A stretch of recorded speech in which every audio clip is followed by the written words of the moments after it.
Today I'm going to talk about several ways you can halt tooth decay. Most people don't really know about these. Let's get right into them. Number one is silver diamine fluoride. Now this is called SDF, and this is just a little ointment that we put over cavities to halt them or at least stop them from growing really rapidly. The main reason I use this in my own private practice is that let's say we have a whole bunch of cavities and we need to get to, let's say, a root canal or something more important first. I'm going to put that SDF or that fluoride on those other teeth to halt the progression from those cavities so that we can treat the immediate issue and then come back to doing those fillings on those teeth.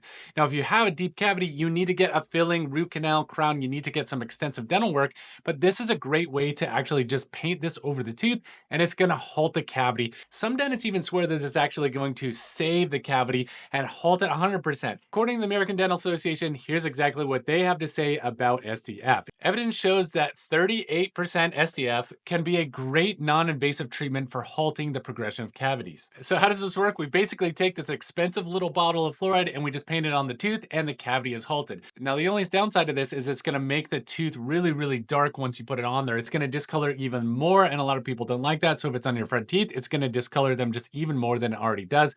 Now, if this is on like one of your molars or one of your back teeth or one of your kids' back teeth, it's really not that big of a deal because nobody's going to see that anyway. Another way to stop cavities is to start it before it even starts. It sounds pretty obvious, but if you floss your teeth in the right locations, you're going to reduce the amount of cavities you have, and then you don't even have to worry about fixing a cavity once it already gets too big. What a lot of people don't know is that when a cavity gets really, really big, it gets sensitive because it gets into the nerve. Once you can feel your cavity, it usually means that you need a root canal or further extensive dental treatment. The problem with that is that hurts and it's very expensive. So if you can target cavities where they start, and most of the cavities actually are in between the teeth, right below where your two teeth contact in the back teeth is where I find a vast majority of my cavities with my patients.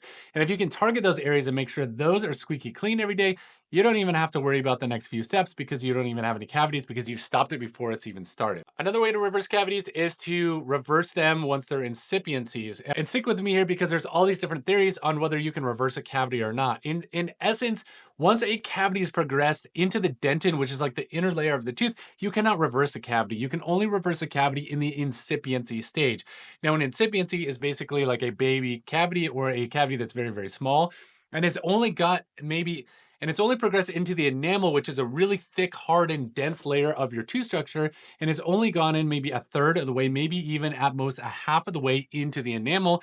At that point, it can be reversed with fluoride, with SDF, like we talked about before, but there is no scientific way to stop a cavity once it has progressed into the dentin and is ballooning up and getting close to the nerve. There's a lot of misinformation out there. You cannot reverse a cavity once it's past the incipiency stage. Another way to reverse a cavity is just to stop it where it's at. That's why we do filling. So we're going to get you numb. We're going to do a filling, and not all fillings you actually have to get numb for, which is really nice. So a lot of my patients come in and I'll see a cavity that's right on the top of the tooth. We'll get a stick with the Explorer, which is the main way that we diagnose cavities as a dentist, is that we get a little stickiness with those little sharp Explorer things, that we use. Now, if I was your dentist and I took an x-ray and I realized that cavity hadn't gone really deep down into the middle layer of the tooth, we could actually drill on your tooth and fix it either with a sealant or a partial filling or a full filling, and you don't even have to get numb. So I always like to catch cavities when they're very, very small, and the prevention of that is actually very key. So if you want to reverse a cavity, you can actually do a filling, and not all fillings require anesthetics, so that means no shots, and a lot of patients just really like that treatment. They don't have to get numb, they don't have any numb feeling afterwards, and it's actually a pretty quick procedure. In my office, once you're sitting in the chair, 5 to 10 minutes, we actually take care of your cavity, which leads me to the next thing, which is actually getting a dental sealant. Now, what is a dental sealant? What is a dental sealant? A dental sealant is basically like an area that is prone to getting decay but hasn't got decay yet. We put a sealant over it and cover it up so that it gets fixed before there's any So it gets fixed before a cavity even starts. Now, these are areas that have deep fissures, really deep, dark areas in the backs of your teeth that your toothbrush just can't clean. And it's even hard for us to clean as your hygienist or as your dentist to clean this area. So we're going to put a sealant in there. So instead of like a really deep fissure in your tooth, now we're going to shallow that out with a dental sealant, and that prevents a cavity from even happening in the first place. Every once in a while, I'll get an area that has a small bit of decay. We'll actually drill it out with a drill that doesn't hurt. You don't have to be numb. And then we'll put the sealant over the top of that. That is called a PRR, which stands for preventative resin restoration. And while we're on this topic, it is very, very important that you stop your cavities early before they get too late and before they get sensitive. And a lot of patients, what they don't realize is that cavities actually are always progressing. They're always slowly growing. Once it gets in through the enamel layer into the dentin, they actually grow really fast. And once your tooth is sensitive, it's too late. That means usually you either need a massive buildup, you need a crown, you're going to need a liner, maybe some extensive fillings. They're probably going to be sensitive afterwards, or worst case scenario, if your tooth is hurting and is hurting to and has cold sensitivity and you have lingering cold and all these different symptoms, that cavity is already too late. It's into the nerve and you're going to need a root canal, unfortunately. So it's a misnomer that you can actually feel cavities in your mouth. Most patients cannot feel cavities and have no idea that they're even there. Another way to stop cavities from even presenting themselves is fluoride. And a lot of people are against fluoride, but fluoride is actually a naturally occurring element on the elemental table. Is that what you say? Elemental table? On the table of elements, you're going to find fluoride, and it is a naturally occurring element. And fluoride actually has been scientifically proven to cut down on people's cavity rates. And surprise, surprise, it's probably in the water that you're drinking this morning. And the last way to halt cavities is to see your dentist regularly. A lot of times when I see patients regularly, I'm going to stop cavities before they get really too big, or even we just kind of watch them or put SDF on them. Let's say somebody comes in and they have a little hint of a cavity, we're going to watch it, and I'm going to have the patient just brush and floss just rigorously.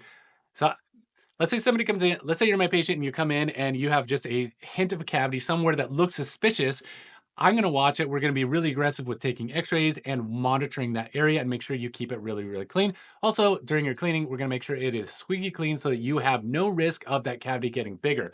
Once a cavity goes past the incipiency stage, it is now going to be a full-blown cavity.